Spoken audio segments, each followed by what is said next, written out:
Hello everyone, it is Alex. Thank you guys so much for tuning in today. As you guys can see from the title, we are doing a review of the latest Juvia's Place palette. I can very securely say that this is the latest palette. I have not seen another one come out yet, but this is the Nomad palette by Juvia's Place, as you guys can see from here. So I'm going to give you guys the rundown, everything you need to know about this palette, whether you are interested in it or just want to pass it along and wait for something else. But before I get into the review, if you're new to my channel, welcome to the familia. My name is Alex. I am an eyeshadow enthusiast with a dash of Project Pan. If that is something that interests you, subscribe, join us. And now without further ado, let's get on with the review. Okie doke, you guys, you know that it is the fall time. Unfortunately, it should be fall very, very soon. I'm trying to embrace the summer as it is, but we are seeing a lot of fall palettes coming out. So this is the latest one from Juvia's Place. It is called the Nomad palette. Super beautiful. This one, I have to honestly say, out of all of the Juvia's Place palettes that I have and own and they have released, this is by far my favorite artwork of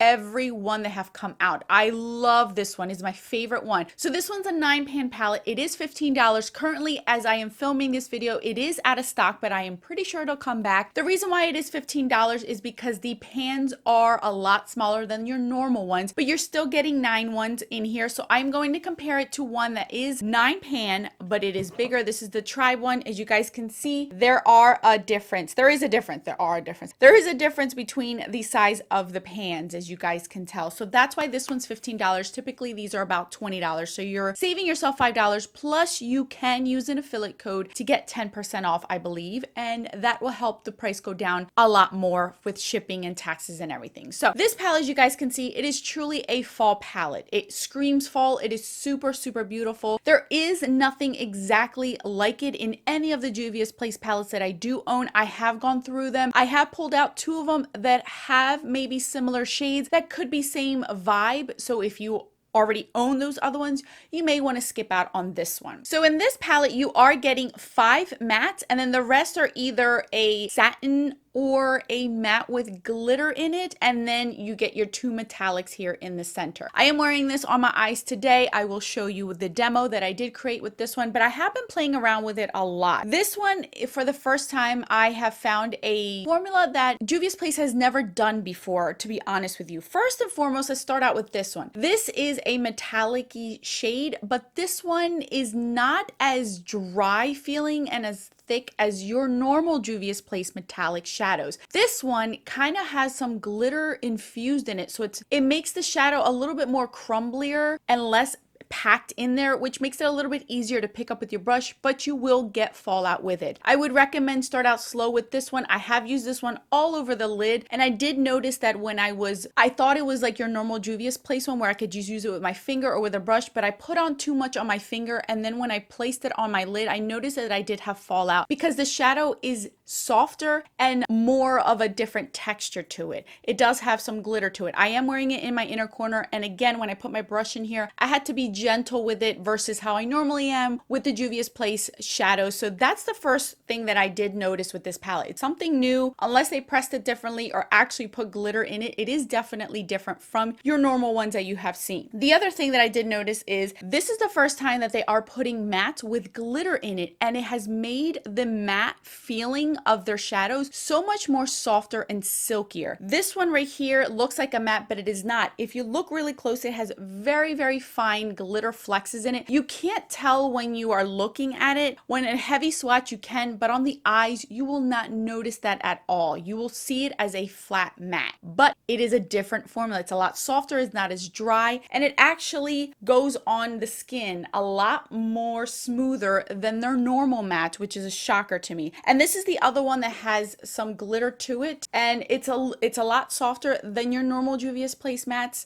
but it's it's definitely a lot softer. But this one has a little bit more of a noticeable gold glitter to it than the beige one, but still you can use it on your crease, is what I did today to show proof that you can still use it on your crease even though it does have glitter to it. So those are 2 new things that I've noticed with this palette compared to all the rest of the Juvia's Place palettes. The other thing is, obviously you will see some colors blend in from other palettes. This one right here is very similar to the Tribe one. That is my absolute favorite one, is the one I'm wearing all over my lid. It's a brown with a green, a hunter green, kind of like a poop brown. No, like a poop olivey green color. It's really, really pretty. I love that one all over the lid. So you will see that one as a similar shade, and maybe the orange one. You're gonna get some similarities. There is no denying it, but are you gonna get the same exact palette as something else, just different undertones like the Warrior 3? No. This one is definitely different from all the rest. So I will show comparisons, and I'm pretty sure you already saw swatches of this palette and up close. So as you guys know, this is more of a neutral palette. I would call this more neutral compared to all the rest of the Juvia's Place palettes that they have released. This is a lot more wearable. This one, I would categorize it with the Warrior 1 and the Warrior 2. I will show you the Warrior 1 because the Warrior 1 was their very first neutral palette that was very accepted. Their very first palette that ever came out, I can't remember the name of it. It was a lot more orangey browns and a lot more warm toned, and it didn't get a lot of hype compared to the Warrior 1. So that's why I'm going to compare it to the Warrior 1, because it does have some similar vibes to it. So here, obviously, you've already seen the Warrior palette before. This is the Warrior 1, and then obviously this is the Nomad.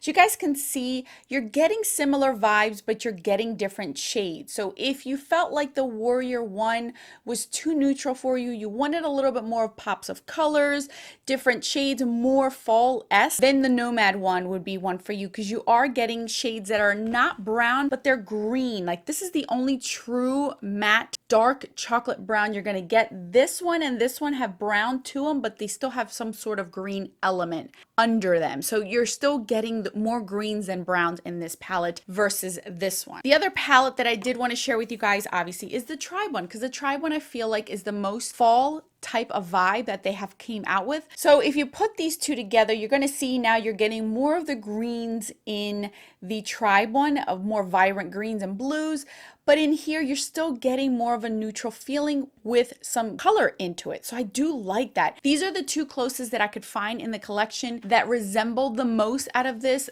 resembled the most finished look as far as more wearable, more acceptable shades, nothing too out of the norm. This is the very first color story besides the Warrior palette and the Warrior 2 palette that I feel is very cohesive. I don't feel like somebody is going to look at this palette and say, I have no clue what I'm going to do with this. I don't know how to pair these shades together. This isn't something new that you haven't seen in another brand, obviously, but this one is, I don't know, there's something about the connection that they put between all these shades that I really do like. Somebody did mention on my Instagram whether this was very close to the Jaclyn Hill Armed and Something palette. I did compare that to it. I forgot to pull it out. There's only two shades that are very similar, which is this orange one and this one. These are the only two, and maybe this one, I'm not sure if I saw a beige in there, but honestly, this is the only row that is very similar to that Jaclyn Hill one. I'll put a picture up here so you guys can see it, and obviously you know what I'm talking about, but all this is so different from that palette. It's nothing like it. If you're gonna want the similar vibe, either one will work. Just this one has more green undertone shades to it than that one would. That one has more brown. This one has more green to it, and that's the difference between both of them. So what do I think about this palette? I really do like it, honestly. I love, love, love, love, love this artwork. This is my favorite artwork out of any of them. I appreciate the fact that they have made the pan smaller, which made the price cheaper, and they're already an inexpensive brand, but I do appreciate that because I'm not going to go through a huge pan like this. There is no way I'm going to go through anything like this. This, I may have a better shot of doing it. And it's more of, it's a fun palette. It's an everyday palette for those that want to still stick in their neutral browns and beiges and skin tone type of shades, but you're getting those greens that are still wearable. Unless you get up close to somebody, you're not going to really know that they're wearing green. Like this from a distance looks like a brown smoky eye, but if you get up close to me, you're going to see the yellows and the orange and then the green undertone to that brown shade. So it has that element of surprise that I absolutely love from Juvia's Place. You think you're going to get one thing, but then when you put it on your eyes, it looks like something completely different. And that's what I love about this. So I actually like this. This one may be my favorite neutral palette that they have come out with thus far. And partly maybe because my favorite color is green, but it's just so pretty. I can use this every day and still get my craving for color and not have to be so bold. Like, I like this. This is beautiful. This to me is amazing for the fall because I'm starting to wean out of my bright shades from the summer, and this is a perfect transition palette from summer to fall because I can still get my brights, but I'm still toning it down with those fall earthy shades that I really do love. So if any of that makes sense to you guys, if any of those things you think are appealing to you, whether it's the price, the size, the color story of this palette may be for you. Again, anything is dupable, anything you can build with single shadows. You can obviously pull things out here and there from different palettes. I will let you guys know that off the top of my head, I know that this shade right here is very, very similar to this one. I'll swatch both of them to show you guys that they are similar. They're exactly the same shadow. So if that's the only shadow that you're interested in and you already have the Tri palette, skip out on this one, because that one's my favorite color. That one, it was by far my favorite color in the Tribe one, and I'm happy that I have it here. I'm not mad about that. That's fine with me. But if that was the color that made you buy this one or made you have this one, then you can skip out on this one because it is the same exact one. That's the only one that really stood out to me that I'm like, you know what?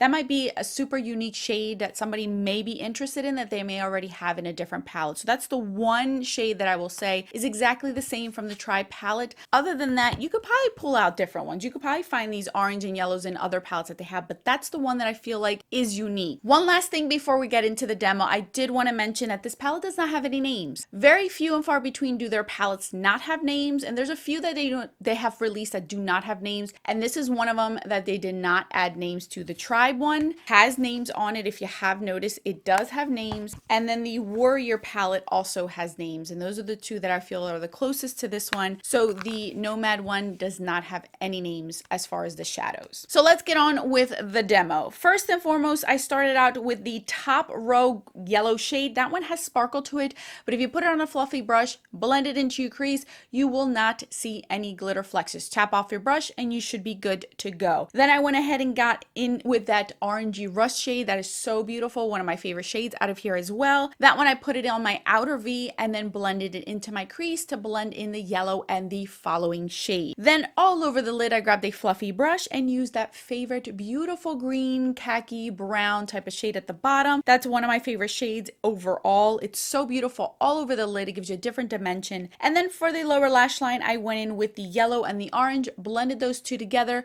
buffed them out on my lower lash line. And last but not least, I used that center bronzy, yellowy but champagne-y type of shade and put it in my inner corner. Be very careful with that one because you will get fallout with that one if you pack on too much. So that's the look I came out with today. You guys let me know whether you're interested in it. Did you guys purchase it? I know currently it is out of stock. It is definitely a good one. That one went up there. I still haven't ranked my Juvia's Place palettes. That's coming soon. But that one, prep it to be up there because that one, that bumped up the other neutral ones down below because I really do like that one a ton, especially since they did new formulas on those. Yeah, I really do like it. So let me know in the comment section if you are interested in it. Did you purchase it? Thank you guys so much for watching. As always, I will link it down below if you are interested in this palette. I will put more videos up on the screen if you're interested to continue your YouTube journey with me. Until then, guys, bye.